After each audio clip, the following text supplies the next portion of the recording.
రాజ్యాంగ స్ఫూర్తితో కాంగ్రెస్ పాలన, విద్యుత్పై కేసీఆర్ వ్యాఖ్యలు దిగజారుతనానికి నిదర్శనం బట్టి ఖమ్మం.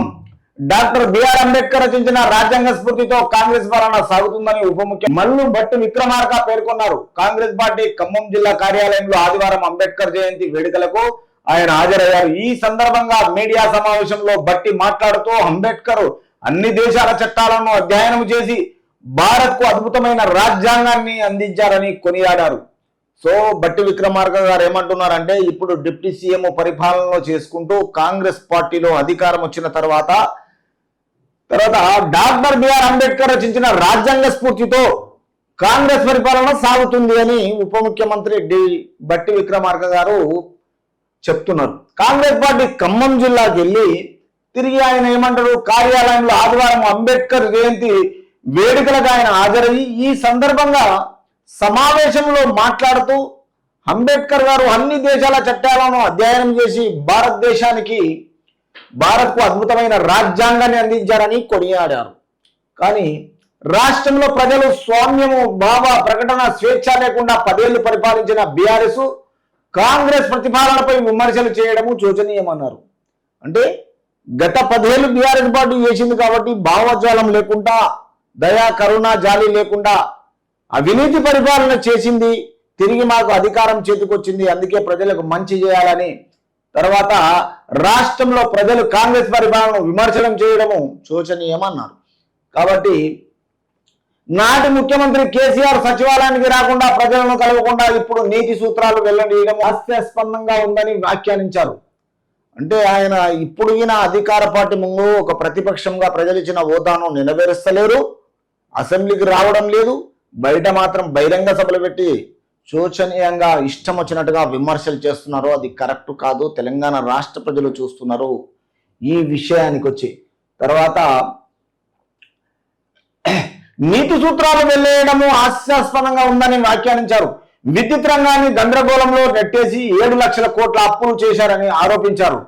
విద్యుత్ రంగాన్ని ఒక రిటైర్ పర్సన్ పెట్టి మొత్తం విద్యుత్ రంగాన్ని తన ఇష్టం వచ్చిన అట్టుగా ఆడుకొని రాష్ట్ర పరిస్థితి, రాష్ట్రంలో మొత్తము 7 లక్షల అప్పుల పాలు చేసేసి ఇలా కాంగ్రెస్ పార్టీ మీద విమర్శలు కురిపిస్తున్నారు. ఇది శోచనీయమని ఆయన భట్టి విక్రమార్క గారు చెప్తున్నారు.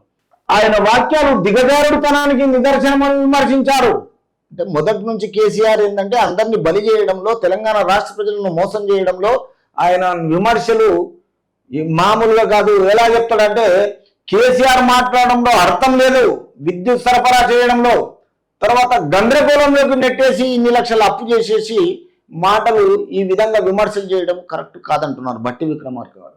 తర్వాత ఆయన వాక్యాలు దిగజారుతనానికి నిదర్శనమని విమర్శించారు. 1 ఎకరాకు అదనంగా నీళ్లు ఇవ్వలేని కాళేశ్వరం ప్రాజెక్టు విద్యుత్ బిల్లులకు 10,000 కోట్లు చెల్లించారని ఆరోపించారు. ఎప్పుడు ఈయన నీళ్లు ఇవ్వకుండా 10,000 కోట్ల రూపాయలు.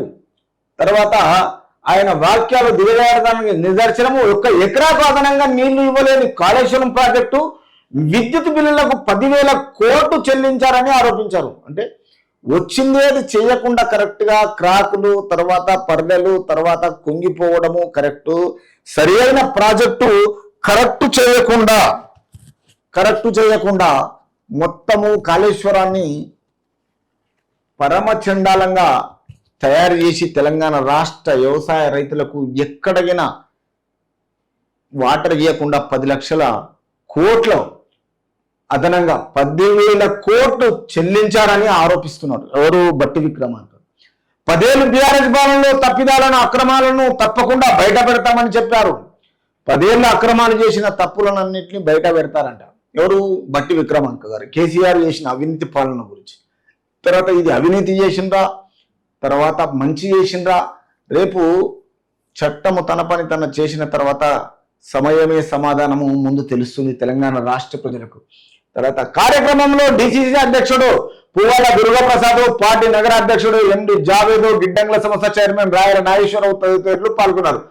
నిన్న అంబేద్కర్ జయంతి ఉన్నది కాబట్టి ఇతను వెళ్ళి బీఆర్ఎస్ పార్టీ మీద ఏలన చేసుకుంటూ, తర్వాత గత ప్రభుత్వం బాగా చేయలేదు కాబట్టి ఈ విషయాలు ఈ అంబేద్కర్ జయంతి రోజు మొత్తము ప్రజలకు వివరించి చెప్పడం జరిగింది.